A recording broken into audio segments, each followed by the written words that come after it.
on va vous présenter l'histoire des perdrix. Ceci n'est pas un conte ni une fable, messire, c'est une histoire vraie, toute vraie. Figurez-vous qu'un paysan, un jour, trouva par hasard 2 perdrix dans un buisson tout près de sa ferme. Elles avaient dû se heurter en plein vol et tomber là, à peu près mortes. Cela n'arrive pas souvent. Le paysan, tout heureux, les donna à sa femme pour qu'elle les fasse cuire à la broche, et il s'en alla inviter le curé. Mais la femme alla bien plus vite que lui. Les perdrix furent cuites bien longtemps avant qu'ils reviennent. La femme les retire de la broche. Quelle bonne odeur. Elle pince un petit bout de peau rôtie et la mange. Quelle bonne saveur. La femme est très gourmande. Quand Dieu lui envoie de bonnes choses, elle ne les met pas de côté, elle ne les met pas l'une sur l'autre, elle n'amasse pas. Oh non, elle se satisfait tout de suite. Hop, elle attaque si tard maintenant l'une des perdrix, qu'en moins de 2, elle mange les 2 ailes. Exquise. La femme est un peu inquiète tout de même. Elle va jusqu'au milieu de la rue pour voir si son mari n'apparaît pas. Personne. C'est honteux de faire attendre les gens comme ça. Comment peut-on avoir de la bonne cuisine?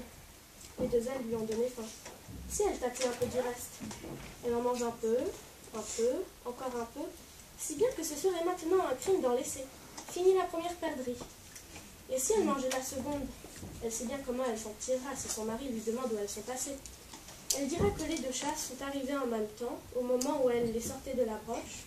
Elle a voulu chasser l'un des 2 chats, qui s'approchait de trop près, et pendant ce temps-là, l'autre coquin en a pris une. Elle s'est retournée vers lui, et pendant ce temps-là, le premier... Bref, chacun a emporté la sienne. Elle n'a pas été très maligne, c'est vrai. Elle sera obligée de le reconnaître. Mais en tout cas, oui, de cette façon, c'est plausible. Elle s'en va de nouveau au milieu de la rue pour guetter Gombol. Toujours personne. Sa langue frétille déjà toute seule dans sa bouche à l'idée de la seconde perdrix. Encore toute chaude. Vraiment, elle deviendra enragée si elle ne la mange pas tout de suite. D'abord, la bonne petite peau du cou avec des lys. Elle s'en pourlèche les doigts. Oui, mais maintenant, Je ne peux plus laisser le reste. se dit-elle. Il faut nécessairement que je mange tout. D'ailleurs, j'en ai trop faim. Vous l'avez deviné, bientôt il ne reste plus un seul bout de chair de 2 petites bêtes. Elle nettoie bientôt. Le paysan revient encore. Enfin, il n'a pas encore ouvert la porte qu'il crie déjà. Alors avez-vous à son cuisse? Hélas, oui, elle l'était, mais les chats les ont mangés. Je ne peux plus. Comment? Le mari se jette sur sa femme comme un enragé. Il est tellement furieux qu'il va la battre de toutes ses forces. Elle l'arrête. C'était pour rire, voyons. Arrête, gros diable. Je les ai couvertes pour les tenir au chaud. C'est bien moins bon quand c'est tiède. Ah, ça vaut mieux, je t'en aurais chanté des belles si tu m'aurais fait ça. On va mettre la nappe blanche sous la traite du fait beau, sans moi un nappe de bois. Je vais le sortir. Toi, va aiguiser ton couteau. Il en a bien besoin. C'est vrai, je vais le faire tout de suite. Le paysan ôte sa vareuse et va à la meule, son couteau tenu à la main. Mais voici le curé, cette fois gai comme un poisson. Il commence une belle phrase pour saluer la dame, mais elle ne le laisse pas finir. Partez, messire, fuyez, mon mari veut se venger de vous. Il veut vous couper les oreilles. Qu'est-ce que vous me racontez là? Il m'a dit qu'il a pris 2 perdrix ce matin et que nous allons y manger ensemble. Et vous l'avez cru? Par Saint-Martin, vous voyez des perdrix ici? Est-ce que c'est le temps de la chasse? Regardez-le là-bas à sa meule. Par Dieu! C'est vrai! C'est par mon chapeau, je crois bien que c'est vrai. Le curé ne s'attarde pas. Son paroissien est un homme jaloux et violent, il le sait. Il part même à la course et la femme appelle son mari.